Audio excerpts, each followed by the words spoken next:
I'd love to now introduce you to our guest speaker for this morning, Lilith Chalakian, who will be speaking to us about leadership, the catalyst of your legacy.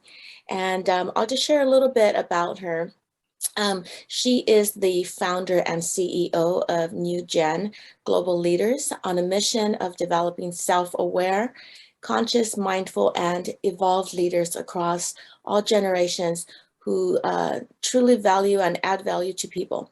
Her passion is elevating, empowering, and enriching the lives of leaders locally and around the world. Lilith works with both men and women of all ages to help them bridge the gap between where they are today and their God-given potential and dreams. She does this both for their personal and professional lives. She is honored to be a member of the Forbes Coaches Council, and she's the leading next gen track at she's leading the next gen track at Noble Los Angeles.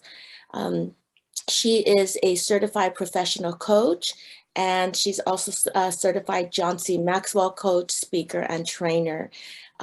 She has spoken at so many trainings around the world with leaders and various organizations at government levels, hospitals, schools, churches, and private sector companies in Costa Rica. Above all, she is the proud mother of two beautiful, bright, compassionate, selfless, and caring daughters who've been her inspiration and drive to create a better world for all today and for future generations. Lilith Chalakian, please, if there's anything else that you would like to share about yourself, please do so. And then you are welcome to share your screen and lead us into today's session.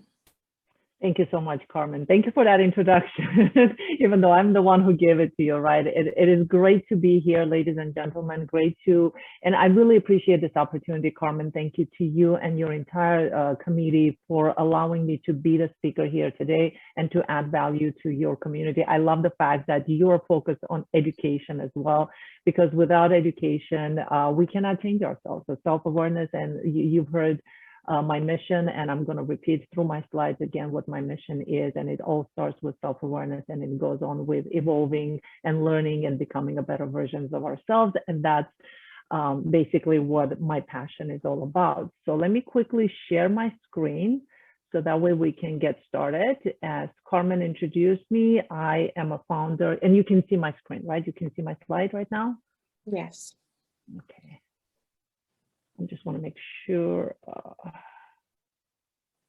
Okay, did you see it change? Awesome. Okay. So as Carmen mentioned, I am a founder and CEO of New Gen Global Leaders, and there's a science. There's a science behind my madness, and the way my company idea came about is a new generation of leaders. This is where my passion is about helping people develop that. The leadership as the catalyst of your legacy. I want to briefly talk about the title. Why did I choose to title it the way I did? And when we think about the legacy, and before I even continue, I want to make sure to ask you to be interactive. I love interactive sessions. I know Carmen participated in some of my mastermind groups. Interaction is what adds value, what brings more value to it. So we have so many great people on this call with experience, especially in the coaching as well, and in any area of the business. So I really would like to encourage your interaction, to encourage your participation. Don't worry if you need to interrupt me to answer the question or to ask the question. So please feel free to do so. So first, I'm asking you a question. What do you think of when you hear the word legacy? What comes to your mind? What is legacy? Anybody wants to pitch in? Usually I think about legacy as something that's going to occur over an extended period of time. But it's also after you're gone. It's not one extended period of time. It is you've done something to maybe change one life. That's a legacy because it continues on to that person's being, and then they'll like paying it forward almost, continuation. Absolutely. Agreed. Absolutely. Anybody else has any different perspective? Any additional perspective? Not even different. Additional perspective? For mine, I think mine is very similar to Denise's. I just think about your legacy, leaving it on, and I think about my family. You know, what am I going to leave for my family? So when I think of legacy, I think of my family. Lilith, Yes. Lilith, I actually look at it just like that, but I also look at it as it's not just the legacy of money or wealth that you're kind of passing on. It's about your vision. It's about your passions. It's about a way of life. You know what I mean? So things kind of live on and they live in infamy. Awesome. I love it. Every single one of you touched on the perspective of a legacy that I wanted to talk about. So that is awesome. And I love this group. We're very insightful ways of looking at it. The extended period of time. It takes process, it takes intentionality, it takes hard work to build a legacy. And so that's definitely one aspect of the legacy. Changing one life, as Denise said, it's something, even if it's just changing one life. And like you said, paying forward, the way I say it is multiplication impact. We're multiplying. Once you change one person's life, we've multiplied the impact into the life that one person is going to impact. And then, as Gary said, what am I going to leave for my family, right? There is a financial element to it, absolutely, and the vision and the mission and your passions. You transfer this all by just being who you are. And that's where I kind of wanted to lead this presentation into, because the leadership, our own leadership, is the catalyst for that legacy that we are living. And obviously, Dr. Google, right? If we Google a word and look up a legacy, the very first definition always that pops up is amount of money or property left to someone in a will or in some other forms and trust and some other ways, right? But all of you touched upon that aspect that I want to touch upon today. So I want to challenge you today to think of a legacy in terms of who you are and who you're becoming, and secondly, the seed of greatness that you're planting in the lives of others. And you all kind of talked about those two areas already. The way I broke down today's session is into three parts. First, we're going to delve into the definition and insight about leadership and influence. Then we're going to talk about why leadership is so important. And then lastly, the greatest L of leadership. Those are the three sections of the presentation. How many of you think that you're a leader? I want to see hands go up. Who is a leader on this call? I see everybody's hand instead of Gary's, but I bet Gary raised his hand, and Cynthia too. And I love this group, because what breaks my heart most of the time is when I ask a group of people, do you think you're a leader? Who is a leader? And some of the hands don't even go up. But we don't realize we are leaders in some area of our lives. We all are leaders, right? Whether it's a parent, whether it's in the community volunteer organization, whether it's in clubs like this, or it's in an organization, everyone is a leader in some way in their life. So before we get into the definitions of leadership, first thing I like to do, I always do this with my coaching clients or in the mastermind groups that I lead. Let's set the intention for today. And the intention is, I want you to write down for yourself and then share with the group the three takeaways, the three aha moments. And I always like the number 3, but even if you walk away with one, that makes a huge impact. And what I mean by a takeaway, something that speaks to your heart, something that caught your attention, something that I say, not everything I say you're going to remember. The reality, the fact is, and I'm not sure if you know about the forgetting curve, the German psychologist did in the later 19th century, he did a research and he showed that the way our mind works, the memory retention is scary actually, and even more scary in today's world. In the 19th century, when he did that research, he proved that our memory retention is basically by the end of the 7th day, we forget 90% of things we've heard. And even scarier is that by the end of the first day, we tend to forget the 70% of information we heard or learned. So think about it. This was the late 19th century. Think about the world today that we are overloaded with information. We're bombarded with information from a lot of media that we have around us and people. And now the meetings that we run into, one meeting after another. So many people I speak to, they're like, I had meeting back to back to back to back. Zoom helps us a lot to have this meeting, to connect, but it also kind of puts this dent in our memory that we can't remember a lot of things. So that's why I always ask you to write down 3 takeaways that you're gonna walk away with it and then share. And then next is 3 action steps. Knowing and doing are two different things. And it's very difficult to retain the information if we don't apply it. So convert it into the action step. Is it going to help you in a business? How is it going to help you in a business? How can you apply what information you learned today into your business? And whether it's 1, 2, or 3, whatever it is, maximum is 3, because we generally don't stay focused on a lot of information at the same time. So I ask you to set that intention, and then at the end, share with each other. The power of sharing with each other is that everyone gets to learn from each other as well. So we'll make sure we'll talk about that later. We'll come back to it. So let's look at first of all, the difference between leader and a manager. What do you think is the difference? Who can tell me what do you think is the difference between leader and a manager? Any ideas? Yes, Mitch. I think that a manager is someone who just manages people, and they don't really develop talent per se.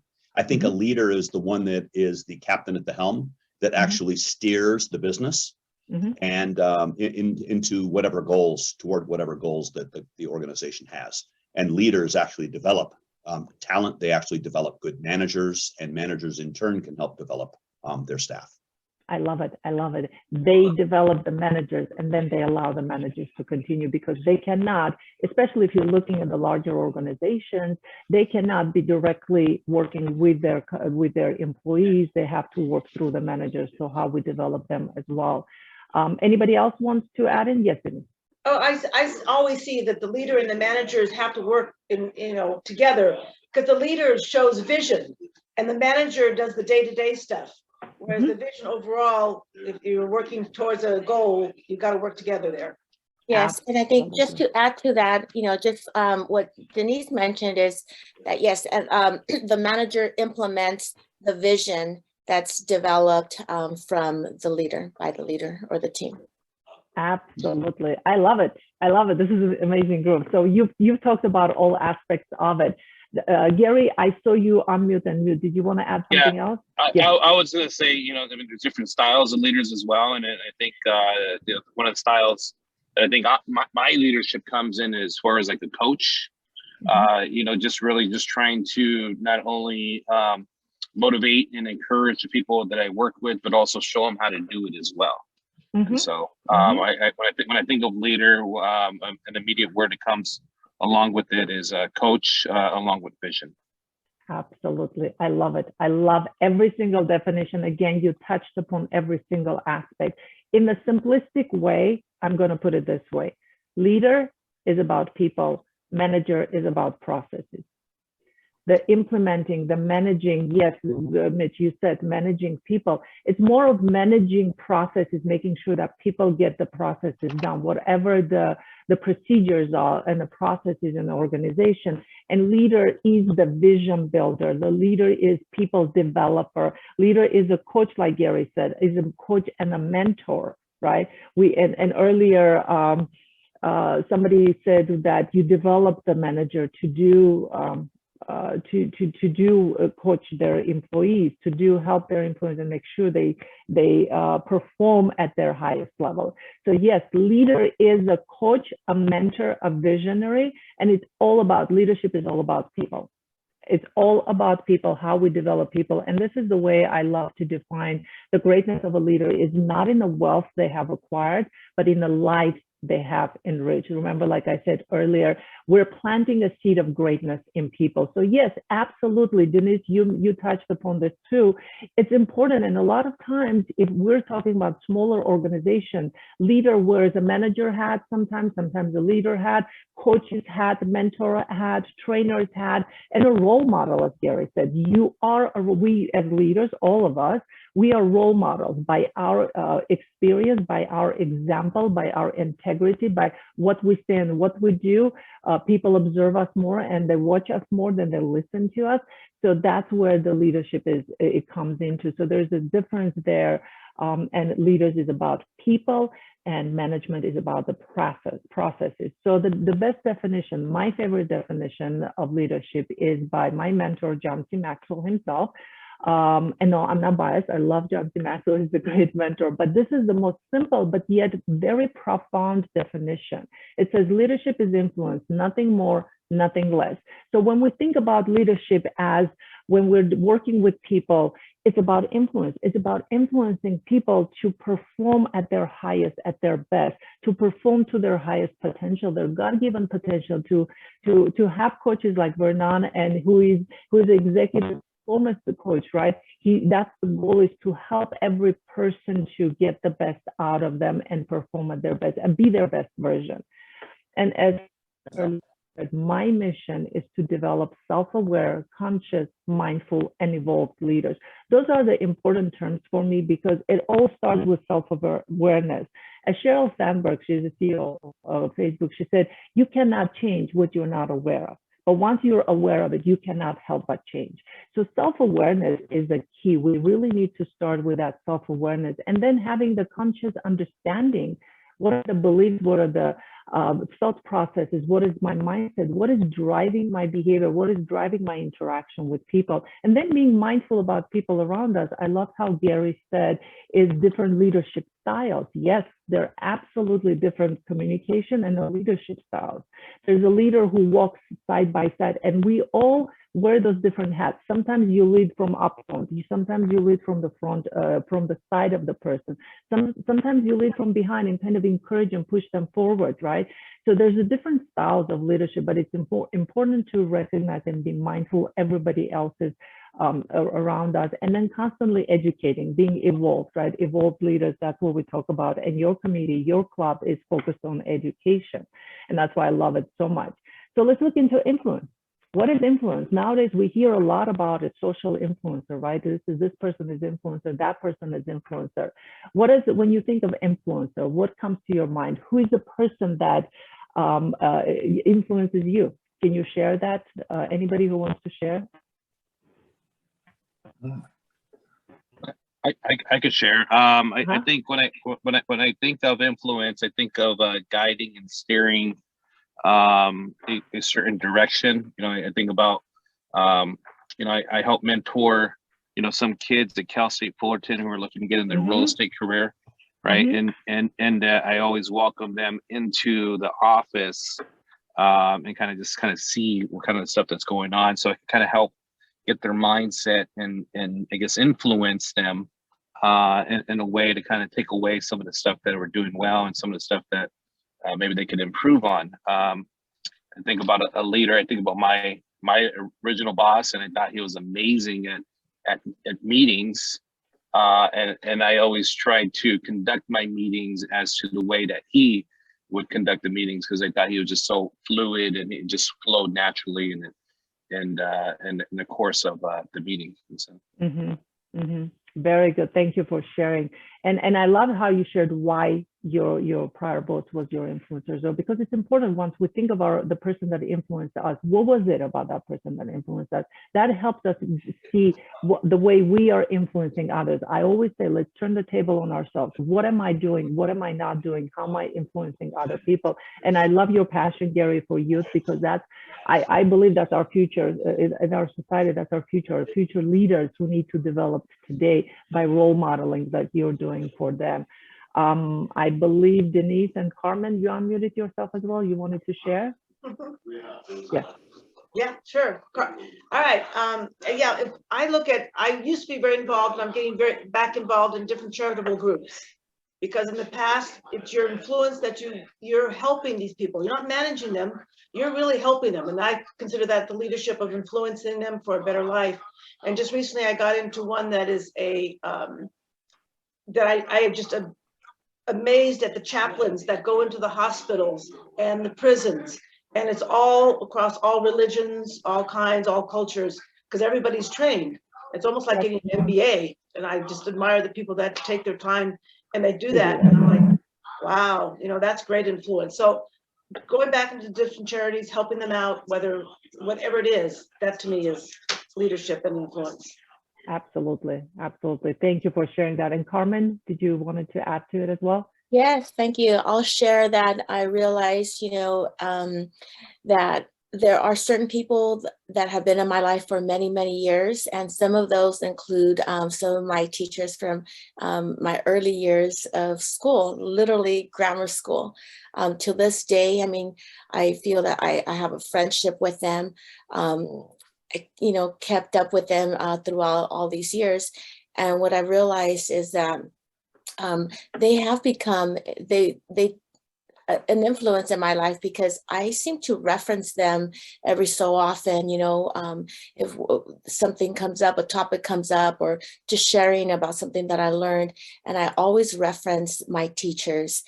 So I find it really amazing that our leaders don't necessarily need to be those who we interact with as adults, but also those who have influenced, you know, our lives along the way, where we learn things that we're able to implement, you know, even in today's days. So. Absolutely, and thank you, Carmen, Carmen. Go ahead. Carmen, that's really good. I like that because I was just thinking back, and it's when you talk about elementary school, and I think about my 4th grade teacher. She was a Japanese Hawaiian person, and now it just popped up into my mind after you said that, and she had a lot of influence if she pops up in my mind when you say something like that. So great. That's awesome. You see how what the power of sharing with each other, how it kind of intrigues you and clicks in, and you have this aha moment and the reminder. This is awesome. I love it. Yes, influence is, you know, the sociologists prove that even the most introverted person influences over 100,000 people in their entire lifetime. So even if you're not outgoing person, you think you're not going, you think you're an introvert, you don't like to talk with people, but the way we influence people, it might be in just the word we say or the smile that could be in that moment, in that changes their life. Or when it's a teacher at the early elementary school, and the word and the way they interacted with you, all of that stayed with you your entire life. That's the influence, and that's what I'm talking about in terms of influence.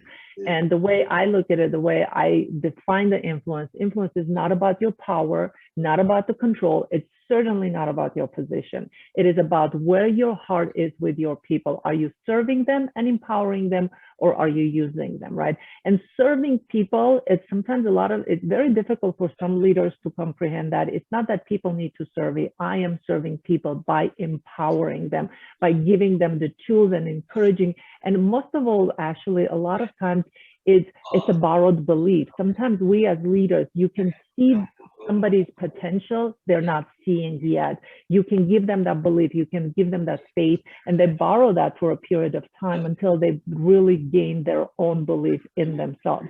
So let's look at a couple of insights into influence. Like we said, influence is leadership, leadership is influence, influence is leadership. Direct correlation. You want to elevate your influence, you need to elevate your leadership. You want to elevate your leadership, you need to elevate your influence. Direct correlation. Again, we're talking about different types of influences. My influence with others is either usually positive or negative. Believe it or not, there is a negative influence out there. And sometimes it is intentional, but sometimes it is not intentional either on our part as well. And I'm gonna bring you different examples of a negative and a positive influence. So we're gonna start with the worst levels of influence, which is a negative, and we're gonna go down to the level of influence that we should aspire and thrive to have. So number one, how do we influence people? Force. Right? Force is number one. Unfortunately, in our life, in our history, we have seen enough examples of forced leadership, forced influence. There's just no choice in the decision. You're forced to do something. It's almost like life and death situation. So that's definitely not a type of influence we want to have. Intimidation is another one. Again, I'm sure you've probably known people who say my way or highway. That's pretty much it is. Maybe it's not to the level of life and death, but it's to the level of intimidation that you either do it my way or you're out of here. Then we're looking at manipulation.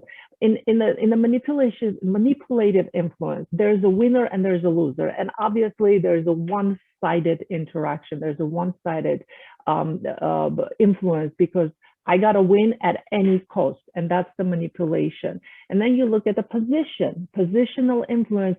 You have to follow because there's one that this is the person you have to follow. Now, positional influence is not always bad. As a parent, I have to say positional influence helped me keep my children safe, right? When they're little, I'm your mom. I'm telling you, you're not going out on the street because I'm your mom. That's all, right? For example, that's a simplistic example that I'm bringing.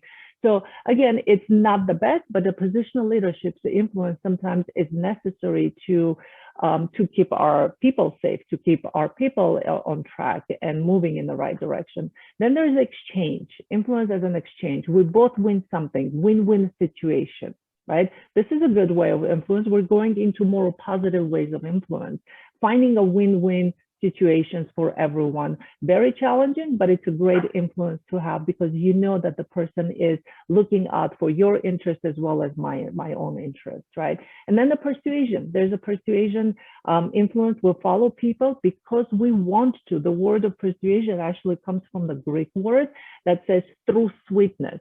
So it's whether it's a person you like, or do you just want to follow that person indirectly, the person has influenced you to follow them, to listen to them, to imitate them in some ways. So it could be both in some ways positive and negative if we bring in our social media influencers into it. But I'm going to focus on the leadership aspect of it. And last but not least is respect. We want to gain the influence through respect.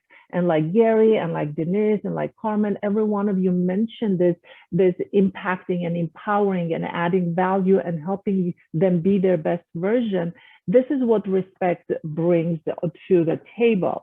I put some of the people that I respect, some of the influences that I believe are in my life, Mother Teresa, John Wooden, and Martin Luther King, and then Helen Keller and John Maxwell himself. The reason to me they're my influencers because I see that their heart is out for people. They're adding value to people. And as you've heard in my mission, I'm passionate about adding value to people, valuing people and then adding value. So when you look at the influences, how we influence people, you want to really focus on, yes, there is a positive and there is a negative. Sometimes we tend to influence people negatively. And I'm not saying this is like a black or white. We can't do sometimes anything about the fact that the person is influenced negatively. We've done our best, but the person is still not getting the positive influence out of us. And that's, if you've done your part, then that's not on you. But it's always important to be aware, how am I influencing a person? Is this a positive influence or a negative influence? And move forward with that knowledge. Our influence with others is usually not in all areas. We don't influence everyone equally. We don't influence everyone in all areas of our lives or their lives either. But when you think about it, we influence most in our areas of giftedness. What is my area of giftedness? Where am I influencing people? And where is my heart? Where is my heart? Like Gary mentioned, he brings youth to the office. He shows them, he's influencing them and motivating them, helping them see and improve. But it also, I'm sure in some areas, the real estate expertise that you have, you can bring to the table. So when you think about your giftedness, when I think about my giftedness, my background is IT. It used to be called Management Information Systems then. So any technology questions, actually, even is example of my children or in my office, people know who to go to. I'm a problem solver. I know the technology. Give me the issue. What is the issue? Let's find a solution. That's who I am. I'm not artistic, even though I'm creative with finding solutions. So if my children or somebody else comes from the office and says, we need to design the office to create this environment, this ambiance to have the pleasant environment. I'm not an artistic person. They wouldn't come to me for advice or suggestion or influence. So you think about those type of examples and recognize there are some areas that you do have influence and some areas we don't have influence with others. The next one is people of positive influence add value to people. So like you already, and I love speaking to your group because I see that all of you have heart for giving other to people, empowering and being the role model and being the mentor and coach. And when you have that heart, you add value to people. There's no other way around it. You want to add value to people all the time. With influence comes responsibility. And John Maxwell says this: leadership is responsibility and rent is due every single day. Because if we're impacting somebody else's life, if we're influencing somebody else's life, it's our responsibility to make sure it's positive. It's our responsibility to make sure that their life is enriched. It's not their responsibility. And lastly, our influence can grow. And this insight is powerful, and I always leave it to the last because it's always important to remember. Some people argue about this. Leaders are born leaders. I'm not born leader. I don't have the leadership. I don't have the influence, but we all do have it in us because we're human, and I call it social animals. We are human beings that have that giftedness of interacting with people and influencing them. Whether we're introverts, we don't like to, we're very shy, yet we still have influence with others. So it's important to remember that we can grow it, and what can we do to grow that influence? And that's what we want to focus on. So let's move into our next section. Let's look at the leadership. Why is leadership so important? Why am I even talking? My whole passion is about leadership. And this is the activity I'm going to ask you to do with me. Actively participate. And this is called a service profit chain. You're all business owners. We all are in business and we want to make money. We want to have profits, right? And my mentor, Paul Martinelli, would always say, this world needs you rich, because with people like you, with your heart of giving back, empowering, mentoring others, this world needs people like you to be rich. So we're not going to talk about only, yes, my heart is out for people. I want to help. I want to empower. I want to elevate lives. But at the same time, I need to be able to be profitable, to make money, so I have something to give, right? So when we think about that, let's look at this service profit chain. Our goal is definitely to be profitable and have growth in our organizations, right? But there are factors that lead into it, that drive into it. So on the side here, I have listed those factors. So it's internal quality, employee satisfaction, customer loyalty, leadership, employee productivity, external service value, customer satisfaction, and employee loyalty. Okay, so let's look at it. What do you think? We're going to go from the bottom up. What do you think drives the profitability and growth in any organization? Anybody wants to pitch in? Usually I would have these little strips of information and break down into the groups and have everyone sit down and decide what drives into what, but we're going to do active participation this way. Who thinks what leads to profitability and growth from this element here? I think internal quality, I think that's very important. Like, you know, how the organization runs internally, like, you know, with their team. I think that's very critical. Absolutely. It's a very critical element in this chain. But what is it? Is it driving directly into profitability and growth? Happy employees, period. Happy employees. Okay. Period. Which one would you, where would you put the happy employees? Top. The top. Okay. Very top. Okay. Happy employees lead to happy customers. Happy customers lead to profitability. I love your thought process. Absolutely, you're right. That's where, and both Carmen and Mitch, you're absolutely right. I want to know what directly leads to profitability and growth. What comes here? What is it that leads to profitability? What increases the sales? Your customer satisfaction. Very close. You're selling to the customers. Yes. What does customer satisfaction lead to? When the customer is satisfied, it means they would come back and they would buy your product or they would buy your service. Right. They're becoming a loyal customer, right? So when the customer is satisfied, the customer becomes a loyal customer. And in reality, the study shows that 5% increase in the customer loyalty can bring somewhere between 25 and 85% of profit, additional 25 and 85. So customer loyalty directly leads into the profitability and growth. And like Denise said, customer satisfaction is what leads to the customer loyalty. If a customer is satisfied with my service, they're going to come back again for the service. They're going to come back over and over again, but then they'll also become loyal customers and they bring referrals and they bring more business. And even if it's not the same product or service, they come back for different service and products. So customer loyalty leads to profitability and growth, and the customer satisfaction leads to the customer loyalty. Now, what leads to customer satisfaction? What is it out of this element that we have here? What leads, what makes customers satisfied? It's the value they receive from the service, right? Value they receive from the product that they purchase. So if you look at it, which one would you think would lead directly into the customer satisfaction? I think it'd be the external service value. Yes, absolutely, Gary. External service value. They've gotten some value out of my service. I underpromised, over-delivered. I gave them the value. They saw the value more than what they paid for. So they're satisfied with it, right? Then when we look into that, and I think Mitch was the one who mentioned about employees, what leads to the service value? What leads to giving that product of the quality of the value? What do you think leads into that external service value? Anybody wants to give it a shot? I'd say the employee satisfaction.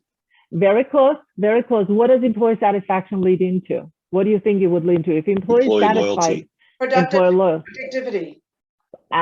Employee loyalty, Mitch, and then basically employee productivity. So when the employees are loyal, they're satisfied, they become loyal employees. You want to go to work every day, you wake up and you go to sleep, you know this is the environment you want to be in. You know you're loved and encouraged and empowered. You have the tools, you have the mentor, you have the coach.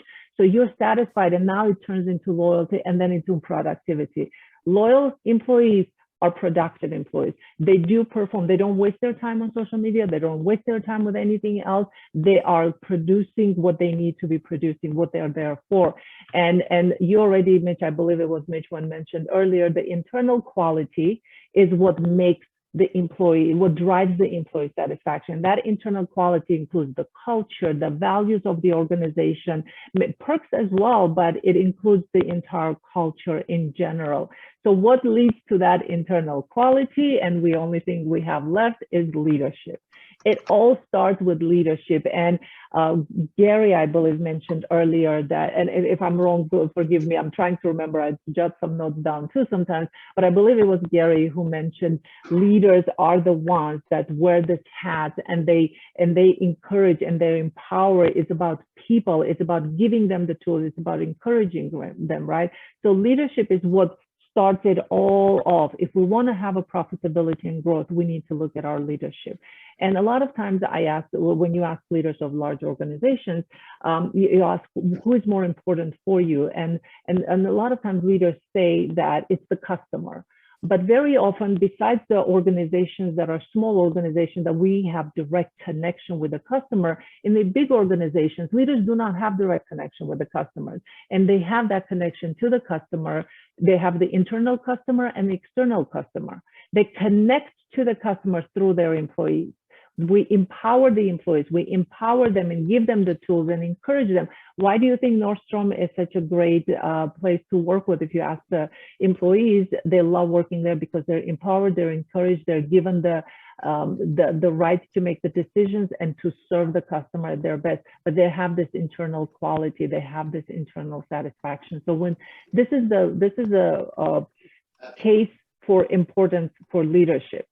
So let's take a look at the different levels of leadership. There are different levels of leadership, and all of them are important and all of them are necessary, but all of them have their positives and they have their blind spots. The very first one is positional leadership. Oops, I went too fast, but so I'll leave it. Positional leadership, and this is actually from John Maxwell's 5 Levels of Leadership book. Level 1 is a position. People follow you because they have to. Remember, we talked about an influence earlier, position. They just have to. When was it in your career that somebody told you, you're the manager, you go, you take care of it. Here are the keys, you open the shop, you take care of it all. And they're giving you the position. Now, this is a great place to start with. Like I said, as a parent, as a leader in the organization, as a manager, however you want to look at it, it's important. You have to have a position to be able to impact in some ways, to influence in some ways. Now, I'm not gonna, don't get me wrong. Sometimes you don't need a position to influence, and a lot of times we don't have to have the position to influence. But when we're talking about leadership, it starts with a positional level. The blind spot of it, basically, a positional level is very much like I have a leverage. I pay your check. I will monitor, control your vacation time. So positional level by itself is needed, but you don't want to stay there all the time. The second level is a permission. People follow because they want to. Remember we talked earlier, is because they want to. This is the environment that they love you. They know that you're a happy person. You want to add value to them. You enjoy going to work. It's kind of a kumbaya environment. Everyone is happy. They want to go to work. They want to stay in that environment. The downside of it, the production suffers because there's no productivity. Everybody's happy, it's great, but the production might suffer if we don't keep it in check. The next level is production level. Production level is very important for an organization because without production, there's no profits. Without production, there's no revenue, there's no income. People follow because what you have done for the organization. The projects we have started, the profits we've brought into the company, there's a production, it's very important. But the blind spot of production level could be leaders that run over people to get to the numbers. They're goal-oriented. They're so goal-oriented that they ignore people. So the production level, again, every single level is important and is needed, but we do not want to stay in that level as a leader. The fourth level is a people development. From the beginning of this session, we've been talking about empowering people, developing people, encouraging people, giving them the tools, coaching, mentoring, all of that. This is where the people development is, because when you invest time, it takes time to develop people. It takes time, it takes intentionality, and it takes mindfulness to be able to spend the time to develop people, to see the best in them and to add value to them. So people follow you because of what you have done for them personally, not only financially, not only in organization, but like Carmen mentioned earlier, is the teachers at our elementary grades. They have added some value, the seed of greatness inside of you that stays with you and is growing with you. So that what you have done for your people is what makes them want to follow you. And last but not least, this is the level 5, is a pinnacle level, as John Maxwell calls it. And this is people follow you because of who you are and what you represent. And if you remember some examples that I put under the respect slide, who they are, who they were, and who they are and were, and what they represent is important, because that connects. That's in alignment with my heart. That's in alignment of who I want to be, how I want to impact people. Maybe it's not thousands, like earlier Denise said, even if it's one person, the multiplication impact of it is powerful. But the level 5 pinnacle is, there's nothing you can do about that level to forcefully get people to that level. You earn that level by being who you are. You become a person and you earn that level from others by having their respect. So think about these 5 levels of leadership. And a lot of times we're not at one level at all the time, and we don't want to be at all levels. These levels that we go up and down most of the time. Some new employees, new hires that come into organization, we start with a positional leadership with them because we're giving them the tools, we're giving them the procedures and the culture of the organization. But it comes to a point that we're starting to develop them and we're starting to move into these different levels of leadership. So if you want to elevate your influence, this is where you want to look into. What level am I at? What my goal is to be at level 5, but I can do what I have control over is level 4, people development. What am I doing to develop people? John Maxwell talks about leadership styles model, and I'm just going to bring one law that he talks in his book of 21 Irrefutable Laws of Leadership, and that's the law of the lead. You know, you've heard the saying that people join companies, but they leave people, right? So a lot of times when we leave people, it's because of their leadership ability. There is a lid on our own leadership ability. On a scale of 1 to 10, let's say my leadership ability is 6, then people will never go above that 6th level. They will always hit the ceiling. That's going to be a lid. So if I want to improve and I want to empower people and I want to elevate the lives of people and influence them, I need to elevate my leadership ability. Oh, I went into the focus cell. I'll go back to this. My leadership ability so that people can keep rising, okay?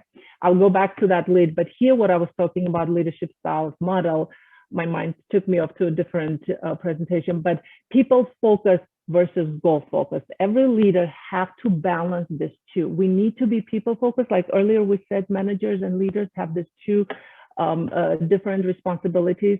There's some people that are low people focused and low goal focused. That's not where we want to be. And remember, we talked about positional leadership. That's where it is. We're low people focused, we're low goal focused. Then there are people who are high people focused and a low goal focused. That's a permission level of leadership. We're focusing on people. Let's make this a great environment for them, but we're forgetting the goals and productivity. Then we will look into the low people focus and versus high goal focus. That's the production level, right? We're focusing on the goals all the time, productivity, numbers, but we're ignoring the people behind it. And then the last one is high people focus and high goal focus. This is where we want to constantly gravitate to. This is where we want to constantly balance and be in that harmony between people focus, yet we need to keep our eyes on the goal focus. And like I believe Yeri mentioned, is like we're empowering our next managers to be able to add value to the customers so we can get the goals accomplished, so we can get the production done. Okay, so this is, and then going back to the law of the lead, the leadership ability and level of effectiveness. If we want people to increase the level of effectiveness, we need to increase our leadership ability. We keep raising our leadership lid, people will follow us. We keep raising it, people will follow us. So our level of effectiveness is in direct correlation with our leadership ability. So this is the case for leadership. Why is leadership so important? Because our leadership is what drives everything. Our leadership is what helps our profit and profitability and growth in the organization. And our leadership is how we develop teams in our organizations. And teams require 4 things. They require time, they require environment, they require accountability, and require mentorship. That's the way I break down the word team. They require our time. As a leader, my time to invest in them, my time to put into listen, and we're going to be talking about greatest L of leadership right now, to listen and to understand and to know them so we can empower them. And then having the environment, the safe and collaborative environment for everyone to encourage and grow each other, not a competitive environment, but collaborative environment. Accountability. Obviously, if we want to achieve our goals and productivity, we need to hold our employees accountable. And lastly, mentorship. I know I might be short on time. Carmen or Mitch, can you let me know how much time I have so I don't want to go over time before I move into the greatest 5 minutes? Okay, I'm going to cover the greatest L of leadership in 5 minutes. There's a lot of talk about leadership out there. There's a lot of books and insights and podcasts and discussions about leadership. And what is the greatest leadership? It all comes down to who we are and how we treat people. The greatest L of leadership to me is leadership, who we are more than what we do. Don't get me wrong, our actions speak louder than words sometimes, but who we are at our heart is what drives our leadership skills, our leadership abilities, our leadership styles.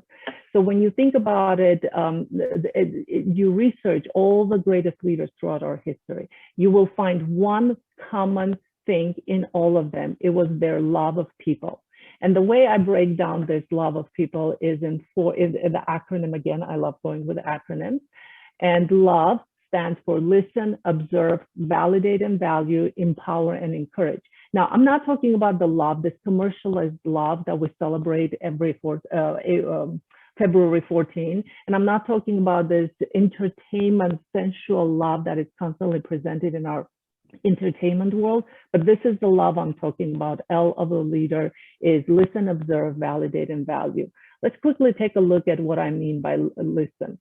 Listening has become the hardest skill, I should say, hardest skill for us nowadays because of so many distractions in our world, internal distractions and external distractions. There's so much going on in our minds constantly. We process over 60,000 thoughts every single day. The distractions are constantly there.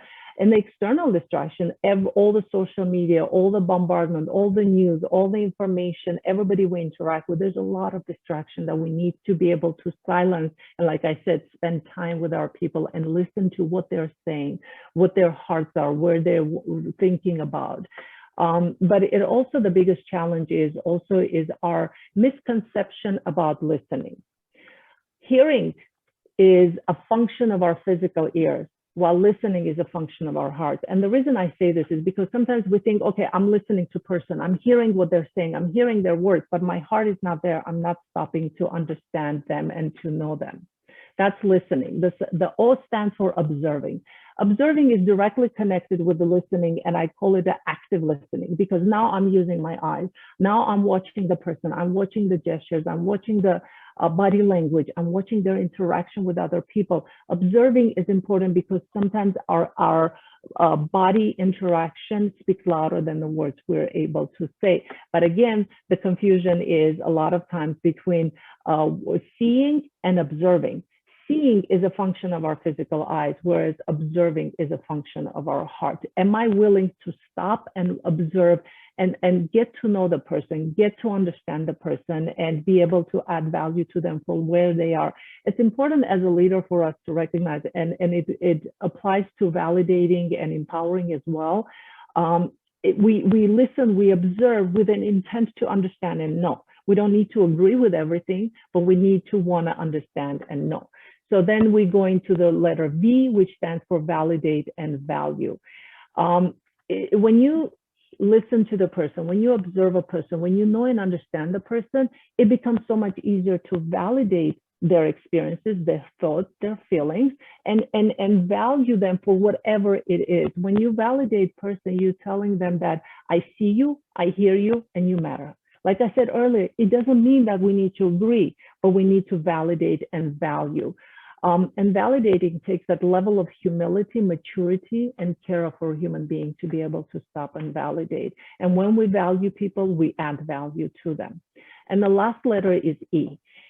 Empowering and encouraging. There are a lot of time empowerment when we need, yes, self-motivation is important, but as a leader, it's my responsibility. Remember I said earlier, leadership is a responsibility. It's my responsibility to empower the person, to empower the people that are, I'm inspiring, I'm influencing, and I'm leading.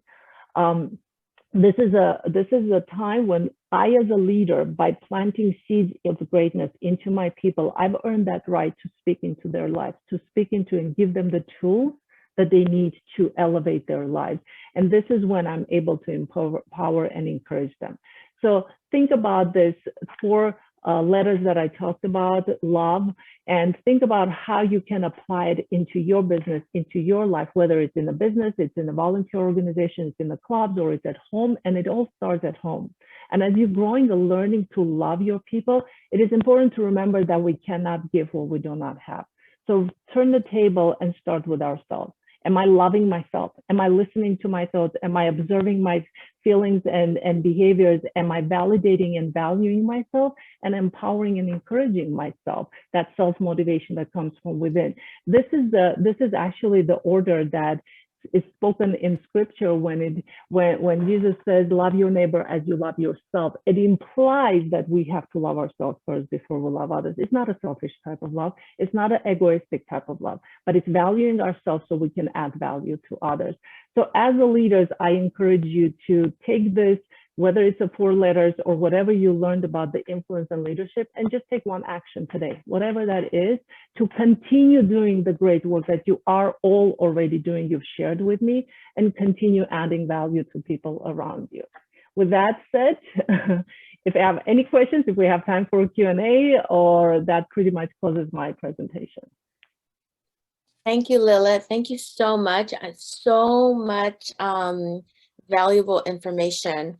And I definitely want to open it up. See, we do have a couple minutes. So are there any questions? Would anyone like to ask a question? Vernon, I see you are unmuted. Would you like to ask a question? Actually, I was looking, I've been absorbing so much. Thank you, Lilith. I think the love, for me, the listen, observe, validate, and value, empower, and encourage. I thought that was invaluable. I really, really looked at that, and I'm looking at it from several different points of view. But, what a leader is. There are some leaders you have to work for, and there are some leaders you want to work for. Mm-hmm. So it begs the question, what kind of a leader are you? Are you a leader that someone has to work for? Or are you a leader that someone wants to work for? Mitch talked about how important it is that you have happy employees. Here we're talking about the leaders that you want to work for. Mm-hmm. When you ask them, so look, we need to put in some extra time. Not a problem, boss. What do we need? you know, and how much time do you need? And they're happy to do it. So that's where you're looking to be able to raise the level of leadership where people want to work for you and not feel like they have to work for you. Absolutely. I love it. Great point, Vernon. Yes, absolutely. And that's the fine line for leaders, to always walk that fine line, right? We make sure we balance people and goals together. Great point. Thank you, Vernon. And that article actually was published in Forbes. So if you ever want to go back to that LOVE acronym, I can share the link and you can read that. It was published in 2 articles. Oh, that would be great. Thank you. Yeah. And we have I think Mitch Yep. wanted to make a comment, and then we also have Denise.